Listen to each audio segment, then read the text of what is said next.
A bit of a slower weekend for IU, but still plenty to talk about as a top transfer and Caleb Love and a top high school recruit and Jaedan Mustaf both narrow in on the Hoosiers. You are Locked On Hoosiers, your daily podcast on the Indiana Hoosiers. Part of the Locked On Podcast Network, your team every day.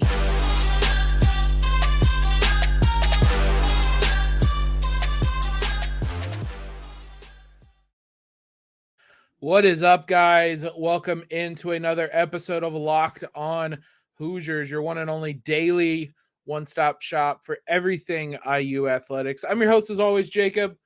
Thank you, guys, for making us your first listen every single day. If you can, real quick, leave a rating or a review or both, whether you're listening on Spotify, Apple, whatever it may be. Helps us out a ton. You guys have been amazing over the last couple of weeks, but that helps us out, gets us in front of more eyes or ears. It was not quite a busy weekend. There was some stuff that happened back on Friday. We'll get you caught up on a number of things, but in terms of news relative to what we've seen for IU over the last couple of weeks, it was a little bit slower. The biggest thing to come out of this weekend, Caleb Love and the Hoosiers had a Zoom meeting on Sunday afternoon.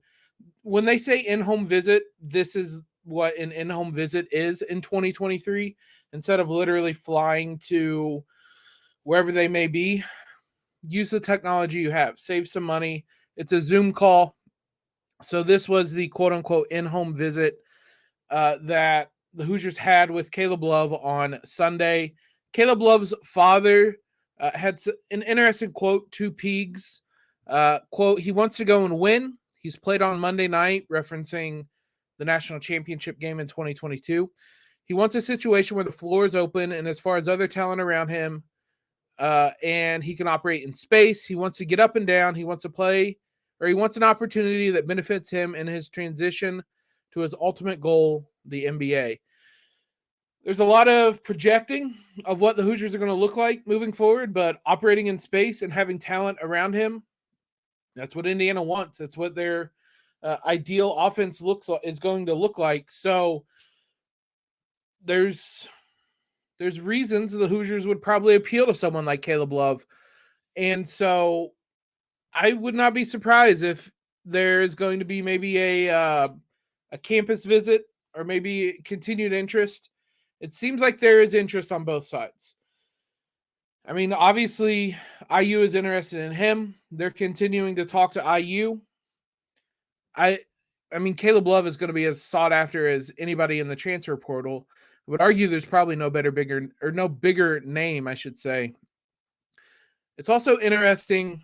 We mentioned this before. I think this will probably come into play in this situation. IU has a lot of NIL money, and officially, IU can't make that part of the recruiting pitch, and I don't even know if I don't think officially they can discuss that beforehand. Officially is doing a lot of work in that sentence. You guys know how college athletics and recruiting works. They'll know how much NIL money they can get if they come to IU. Trayce, Race, Jalen, we're all making a lot of money. So that matters. We'll see. We'll see if that is a deciding factor. But when you're competing against a school like Missouri, I don't know that they would have that level of resources for the basketball program. IU might be able to win that type of battle, but I think a lot of this is going to come down to play on the court. I think there are reasons to believe IU has an opening there. Look, I'll continue to say this. I have some of my reservations, some hesitancies on this, but you can't deny that he's talented. And IU lost a lot of talent in this after this season with Trayce, with Jalen, who we're going to talk about in a minute. That's some holes to replace, and Caleb Love goes some way in replacing that. So IU is going to continue to recruit him. There are no visits during this week. If you guys remember, it is a dead week. Students aren't allowed on campus, so he's not going to be on campus this week. Now, starting this weekend, he could. We know Chris Ledlam is going to be here this weekend. You could overlap. You could bring them on campus together. You can do a number of different things, but Caleb Love could be here. The soonest would be this weekend, though. We'll see if that something gets set up and if it happens that quickly, but it won't be during the week. Still something obviously we'll continue to monitor throughout this week. Another recruiting small victory for Indiana. Jaedan Mustaf, a 2024 four-star prospect, named IU in his top 5. The Hoosiers, this is a win in regards to the recruiting trail, which we haven't talked a lot about. Mustaf is a top 30 recruit, according to 247 Sports. He's number 29, just sneaks in there. He's listed as a combo guard, 6'4", 205 pounds. His final 5 are Florida State, Indiana, Miami, NC State, Virginia Tech. I don't know if there was any significance to his order. That's the article I read, and that's just simply alphabetical order. You can read a lot into that, but nonetheless, IU makes it into that top 5, and that's a big win for him. Mustaf talked to Peegs about his 5 schools. I'm not going to read you everything for all of his 5 schools because I don't even care that much, but about Indiana, I can see myself playing there. They've had players like Jalen Hood-Schifino, who plays the same position. He's pretty much a big guard like me. I think I would be able to fit well there. They keep in contact a lot and show me I'm a priority. I hear from Coach Kenya and Coach Woodson and Adam Howard. That Jalen point is very interesting, and we're going to talk about that in a second because both Caleb Love and Jaedan Mustaf mentioning or alluding to Jalen and a path to the NBA on the same weekend where Jalen is going to the NBA, that is important. And that is a very big positive to come from Jalen Hood-Schifino's season in Bloomington. When it comes to Jaedan, he is out of North Carolina, Carmel Christian School. 247 has him 29th. That's actually one of the higher rankings. He's closer to top 50 in most places.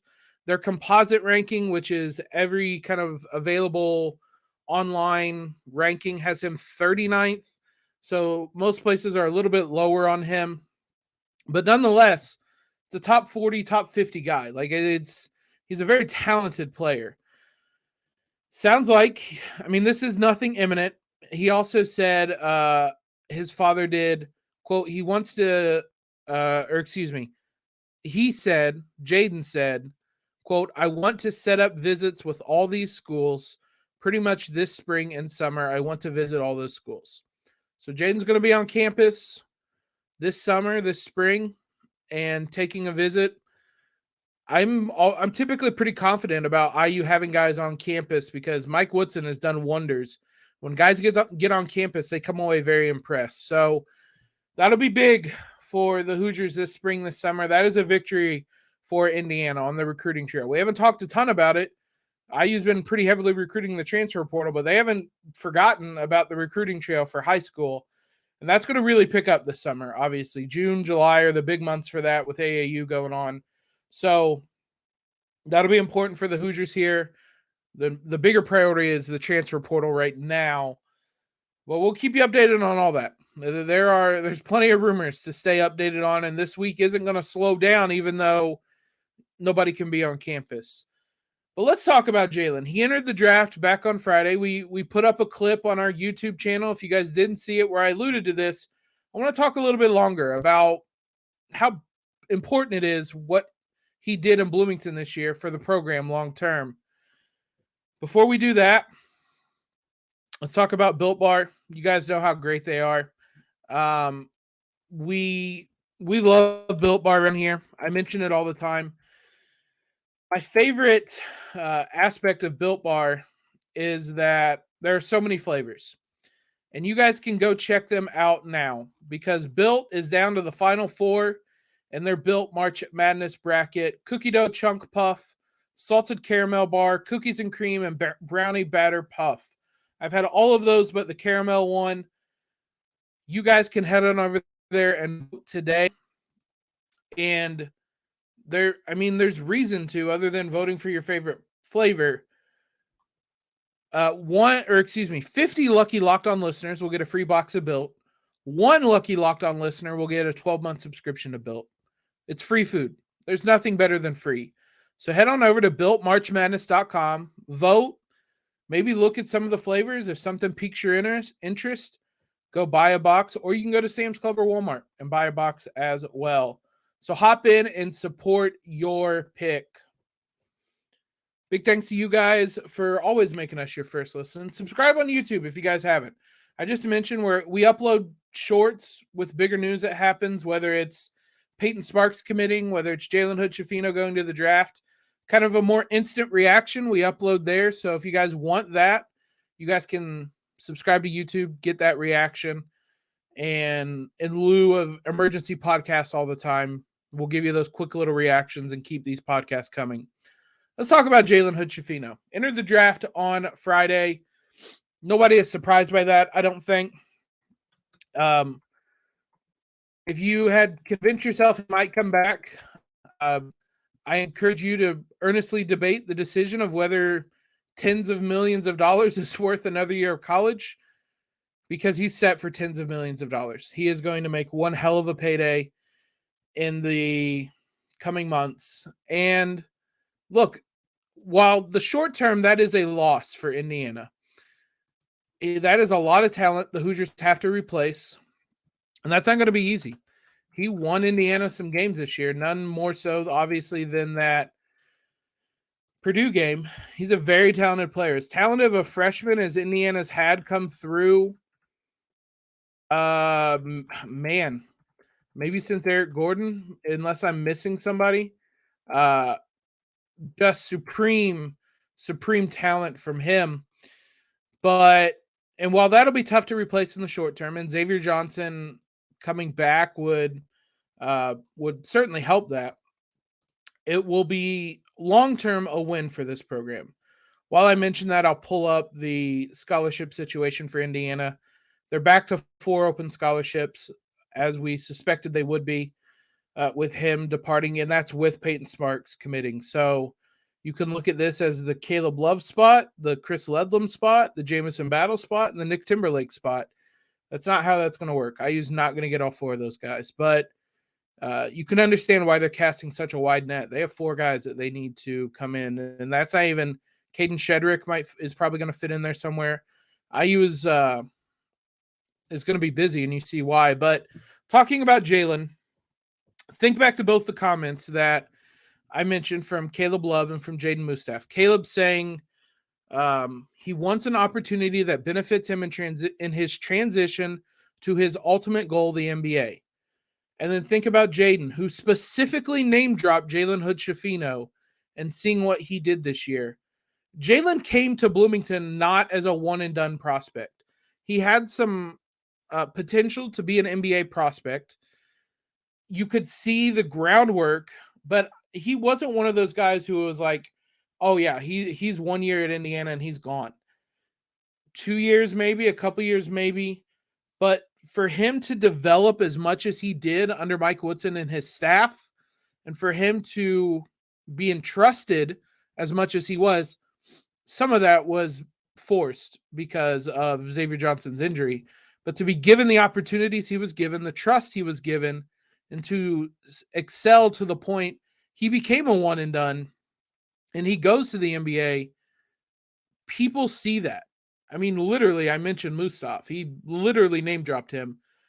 Caleb Love and his father see what Jalen Hood-Schifino did this year, and that he was given the keys, given the trust, improved, and then made it to the NBA. IU is seen as a program that can get people and elevate people to an NBA level. That wasn't the case under Archie.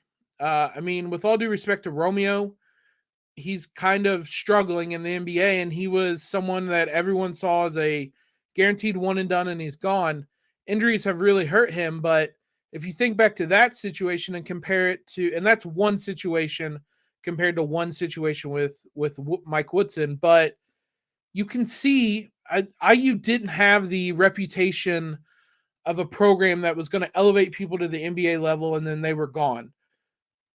Under Mike Woodson, who, I mean, just his NBA experience and his NBA connections alone is enticing to fans.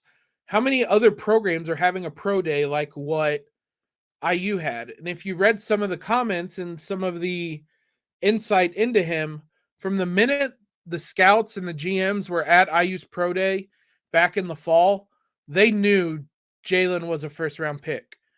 That's how important having those pro days are for recruits, and IU can pitch that to recruits, and recruits are going to see that. IU can go to Caleb Love, to Jaedan Mustaf, to Liam McNeely, who they're recruiting, to Flory Badunga, whoever it is, and they can say, hey, look, we're sending Trayce Jackson-Davis. We're sending Jalen Hood-Schifino first-round picks. There's a good shot Trayce is a first-round pick this year after 2 years under Mike Woodson, when under 2 years under Archie Miller, he was not going to be drafted. They can say, look, these guys spent time under us and their draft picks. You can be that next guy. And that's a huge win for Indiana long term. It's good for no matter whether it's the transfer portal, whether it's high school trail, that is a win for Indiana. You can go to a Jamison Battle, even, who kind of has some archetype of a 3-and-D wing in the NBA, or a Nick Timberlake, or whoever it may be, or a Caleb Love. That's probably the highest ceiling anybody that in terms of the NBA that IU's been linked to in the transfer portal. And you can say, look, we had success doing it our way. You come in, you do it our way, you'll go to the NBA. And the more IU can keep churning that out, which is going to be the challenge now, the more that they'll get those top recruits. You can hate Kentucky, and a lot of us do, but when Calipari was at his best, he was just bringing in recruits that were immediately going to the NBA.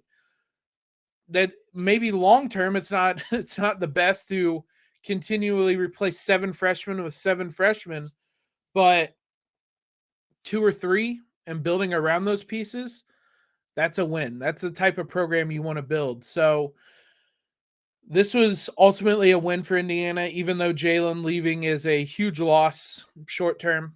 It'll be tough to replace him. He's going to have quite the legacy at Indiana after just one season. We'll talk about him later on into the summer as we do our season reviews and things like that. But I'm excited to see Jalen at the next level and see what he can do in an NBA offense with kind of NBA spacing and NBA coaching as well, which is less to say about Mike Woodson and more to say that when you're in the NBA, you don't have to worry about your exam on Thursday or your midterm on Tuesday. It's strictly playing in the NBA. Let's wrap it up. Do our final segment on some awards that Trayce and Jaylin Lucas, we're going to talk a little football. Both those guys got pretty big awards over the weekend. We'll talk about both of those here in just a moment. Trayce Jackson-Davis, I'm sure most of you guys saw, was named the Karl Malone Award winner. That award name needs to change. If you guys are not aware of Karl Malone's history, Google it, but there should not be an award named after him. And that is like pretty universally, his reputation is not great. Tim Duncan Award winner, do that. That is 100% what this award should be. Nonetheless, it's given to the best power forward in the nation.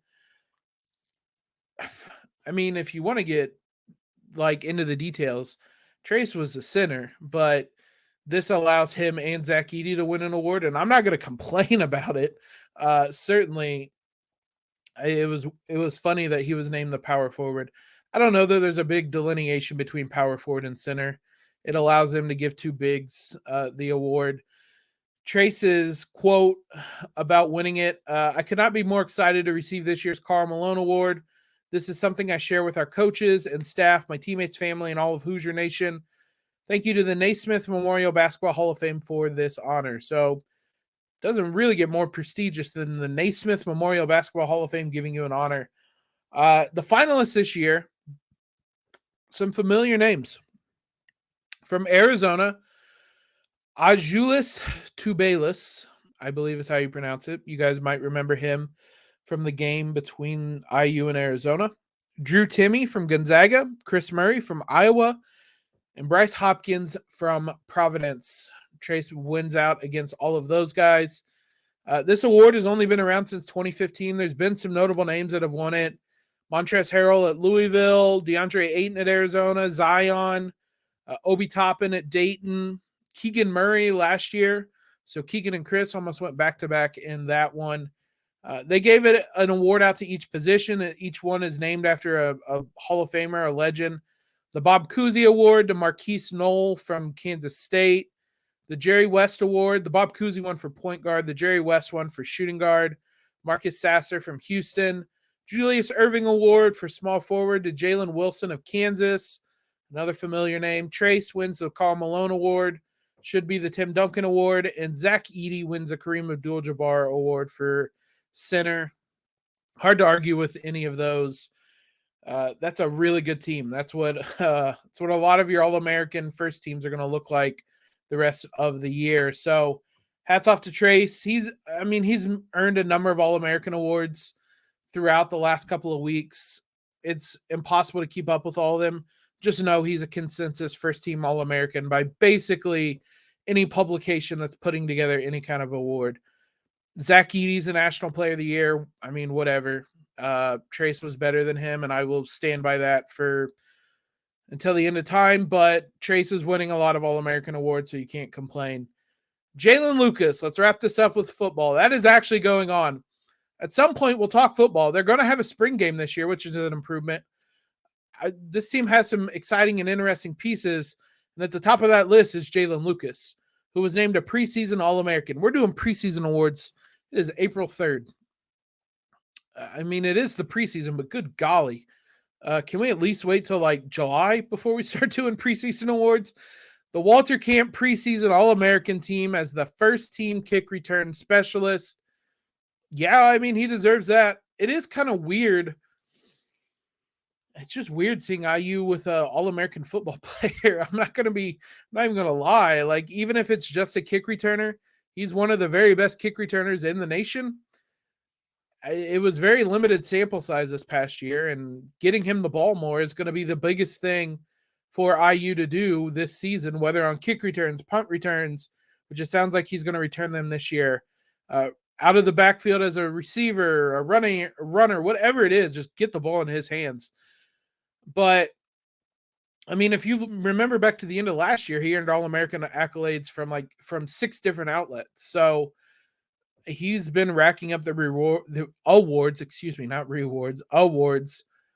And so big for him to have this honor and to head into the season with this level of excitement and anticipation. Like I said, once the offseason comes around and we get closer to football season, we'll talk more about it. We might do a little bit of a spring game preview in about a week's time. I'm not certain when the spring game even is. A wild sentence to say. But there are things to watch. Like Taven Jackson, I am super excited to see what comes of him. But there are some things to watch. This is basketball season, though. We're a basketball school. We're going to keep you updated on the rest of the transfer news. But we're going to – I think it'll slow down a little bit this week because it's a dead week. So we'll catch up on some women's basketball stuff. The season came to an end, as I'm sure a lot of you guys watched on Sunday. I mean, hats off to Caitlin Clark for what she did against South Carolina. I'm very petty as a fan, and we'll discuss that maybe tomorrow's episode. She was incredible, but I can't say I'm sad to see that Iowa lost, but that is specifically me as a fan. I just never really root for teams in the conference. I have never done that. It's not specific to Caitlin Clark or this Iowa team or anything. I'm petty. If IU loses, I don't want anybody else to have success. So we'll talk about that probably in tomorrow's episode, just about the women's basketball team, what the future is going to hold. They're going to be one of the top teams in the nation again next year. So we'll dive in deeper. I've been saying we're going to do that. We'll do that this week. So thanks again, guys, for making Locked On Hoosiers your first listen every day. Be sure you check out Locked On College Basketball. National title game is tonight. San Diego State, UConn. Probably got the Huskies in that one. They've been kind of running roughshod through everybody, but I mean, this has been as wild of a tournament as there's ever been. So maybe San Diego State pulls out a miracle. But Isaac Shade, Andy Patton have everything you need to know before tonight's game. They have you covered on YouTube, wherever you guys are listening to podcasts. Follow us on Twitter if you have not already. Subscribe, leave that rating and review, all that stuff. But on YouTube as well. We're closing in on 1,000 subscribers. Let's get there in the next couple months so we can have a really big basketball season next year. Appreciate all the love, guys. Hope your week starts off fantastic. And as always, LEO.